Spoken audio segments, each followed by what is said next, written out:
Hello friends, कैसे हैं आप सब। वेलकम बैक इन हम तुम के लास्ट पार्ट में आप सभी ने सुना कि हमारी जो इशू होती है वो रवि के पापा से कहती है कि आप इसे आप उसे अटेम्प्ट टू मर्डर में अंदर तो करवा सकते हैं ना, प्लीज़ करवा दीजिए। बहुत बार कहते हैं तो उसके पापा कहते हैं ओके, लेकिन उसने ये सब किया क्यों, ये बताओ। जैसे ही वो ये सवाल करते हैं, राबिया और ईशू एक दूसरे को देखते हैं। राबिया मन ही मन कहती है कि यार इस ईशू का दिमाग क्या करूं, वैसे ये इतने इंटेलिजेंट बनते हैं और जब इन्हें वाकई अपनी इंटेलिजेंसी दिखानी चाहिए तब इनकी इंटेलिजेंसी फेल हो जाती है। आई डोंट अंडरस्टैंड कि थोड़ा सा दिमाग यूज़ क्यों नहीं करते। ये किसी दिन खुद भी फंसेंगे और मुझे भी फंसवाएंगे। अभी हमारी पढ़ाई चल रही है और हम अभी से अगर माँ बाप को इन सब चीज़ों के बारे में भनक भी लग गई ना, तो उन लोगों ने मेरा कॉलेज आना जाना बंद करो। मेरा ही क्यों यार, इनका भी बंद करवा देना है। लेकिन ये सब क्या ज़रूरत है, अब क्या जवाब देगी। खैर, राबिया के पापा फिर से पूछते हैं बताओ क्यों किया उसने। मैं छोड़ूंगा तो नहीं है उसे, बट तुम बताओ उसने ऐसा क्यों किया, रीज़न बताओ। तो अब वो हकलाने लगती है, उसे समझ नहीं आता कि वो क्या जवाब दे। राबिया के पापा समझ रहे होते हैं कि अब ये झूठ बोलने वाले, वही पुलिस होते हैं, पुलिस से झूठ बोलना मामूली बात थोड़ी ना होती है। तो राबिया ईशू की तरफ देखते हैं और ईशू से कहते हैं बताओ ना क्या बात है। तो राबिया कहती है पापा एक्चुअली उसने अपनी जान लेने की कोशिश की थी और ईशू ने उसे बचाया था। ये बात तो अंकल को भी पता है, पूछ लीजिए। ईशू ने उसे बचाया था और जब ईशू को पता चला कि उसका कोई बॉयफ्रेंड है जिसकी वजह से उसने जान वान लेने की कोशिश की, तो ईशू ने उसे समझाया कि देखो ये कोई अच्छी बात नहीं है, माँ बाप के बारे में सोचो वगैरह वगैरह। और उसके बाद जो है एक दिन वो लड़का आके उस लड़की को परेशान कर रहा था बहुत ज़्यादा। तो इन्होंने उस लड़के को पीट दिया। अब तब तो वो फेवर में थी इनके कि हाँ आपने जो किया ठीक किया, सही था। बट पता नहीं उस लड़के ने उसे मिल के भड़काया या क्या उसके दिमाग में ऐसा आया कि वो इन्हीं की गलती निकालने लगी कि सारी गलती ईशू की है। ईशू ने दोनों को दूर करने की कोशिश की है। इस तरह के दिमाग में ख्याल आने लगे। ईशू ने इस बारे में मुझे कई बार बताया भी कि वो मेरे से लड़ रही है, झगड़ रही है, इन बातों पे मुझसे बहस कर रही है। मैंने भी उसे समझाने की कोशिश की थी और फिर आज जब वो घर आई तो किचन में जब ईशू थी तो वो जाके वहाँ उससे लड़ने लगी। मैं भी देखने गई कि इतनी देर से ईशू वहाँ क्या कर रही है, तो देखा वो चाकू निकाल के ईशू को मारने जा रही थी। तो मैं उसका हाथ पकड़ने के लिए आगे बढ़ी, बट अचानक से वो चाकू मुझे आके लग गया। तो उसके पापा ईशू की तरफ देखते हैं, कहते हैं बस निकल पड़ी सबकी मदद करने, क्या सिला मिला। राबिया के हाथ में लग गई तुम्हारी वजह से। मान लो राबिया वहाँ नहीं पहुँचती और वो सच में तुम्हें जान से मार देती, तब तुम क्या करती, बोलो क्या करती। तो ईशू आंखें झुका लेती है।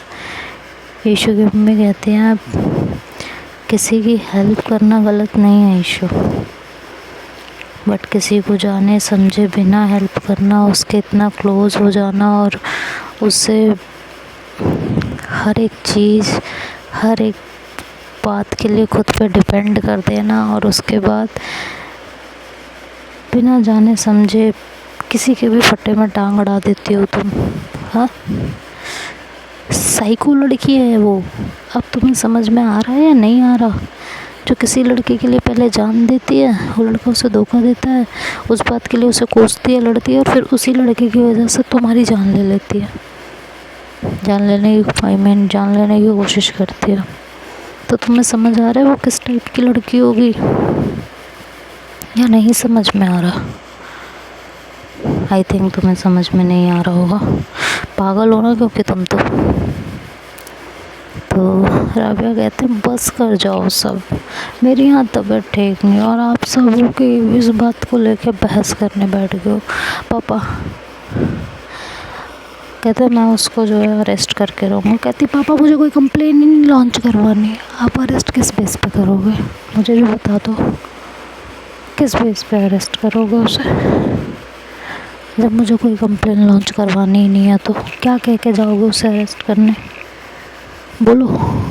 ईशू कहती है मैं कंप्लेन कराऊँ। कहती है राबिया उसे घूर के देखती है और कहती है तुम तो चुप ही हो जाओ, यहाँ जितने लोग हैं ना सब सही कह रहे हैं, तुम ही चली हो सबकी हेल्प करने, सोशल वर्कर बनने चली हो ना, तो सोशल वर्कर बनने के लिए कुछ सोशल काम करो अच्छे लोगों के लिए, और अब जो हो गया सो हो गया, मुझे इस लफड़े में बिल्कुल नहीं पड़ना, बात ख़त्म। आज के बाद उस लड़की से ना तुम मिलोगी ना हम लोग कोई वास्ता रखेंगे। अगर वो सीधे तुम्हारे रास्ते में आ रही है तो तुम अपना रास्ता बदल लो। और पापा मुझे कोई कंप्लेन नहीं करानी, मुझे पेन हो रहा है, मुझे घर लेके चलो बस अभी। उसके पापा कहते हैं लेकिन कुछ नहीं पापा, मुझे इरिटेट मत करो, मैंने कह दिया ना मुझे नहीं कंप्लेन करानी तो मतलब नहीं करानी है। राबिया अंदर ही अंदर डर रही होती है कि अगर ये कंप्लेन हो गई तो सारे चिट्ठे बाहर आ जाएंगे, इसलिए इस सिचुएशन को किसी भी तरह टैकल करके इसे रोकना ही पड़ेगा, ये सोच के वो उसे रोकने के लिए ये सब ड्रामे करती है। तो उसके पापा कहते हैं लेकिन तुम समझने की कोशिश क्यों नहीं कर रहे हो? तो राबिया रोने का नाटक करने लगती है। कहते ठीक है चाहिए पहले आप उसे ही पकड़िए, मुझे चोट लग रही है, मुझे तकलीफ़ हो रही है, मुझे दर्द हो रहा है, इस बात से तो किसी को कोई लेना देना है ही नहीं ना। लेना देना किस बात से कि उस लड़की को पकड़ना है, वही लड़की। ऐसा लग रहा है ना मैं मर जाती तो ज़्यादा अच्छा था, मेरी फिक्र तो किसी को है नहीं। तो उसके पापा कहते अच्छा बस बहुत बकवास कर ली तुमने। कहती मैंने बकवास नहीं की है पापा, मैं देख रही हूँ मुझे आप लोगों की ज़रूरत है और इस टाइम पे आप वो लड़की लेके बैठे हुए हो। ईशू कुछ कहने जा रही होती है तो राबिया उसे पूरी तरह आँख दिखा देती है, तो ईशू एकदम शांत हो जाती है, कुछ नहीं बोलती। और फिर डॉक्टर कहता है कि अभी कुछ घंटे इन्हें ऑब्जर्वेशन में रखना होगा, उसके बाद आप इन्हें ले जा सकते हैं। तो कुछ घंटे उन्हें ऑब्जर्वेशन में रखा जाता है और उसके बाद उनको डिस्चार्ज कर दिया जाता है। और ईशू कहती है कि अंकल मैं राबिया को अपने घर ले जाना चाहती हूँ। तो अंकल उसकी तरफ देखते हैं और कहते हैं तुम्हारा दिमाग ख़राब है, राबिया हमारे घर जाएगी।